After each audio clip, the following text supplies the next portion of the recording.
Tere tulemast ujume koos tundi. Tunni toimuvad Sõlespordikeskuses lastebasseinis.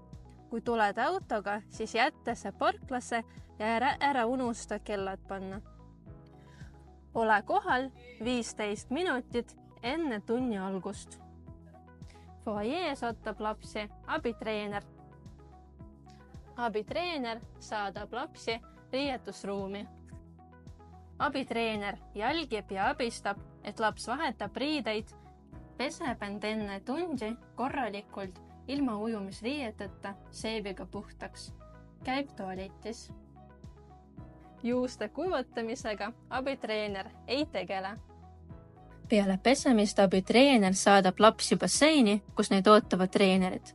Ujula reeglitest tulenevalt ei ole lubatud vanematel basseini ääres tundi vaadata. Kui olete lapsega hilinemas ujumistundi tulekuga, siis palun abistage last riietusruumis.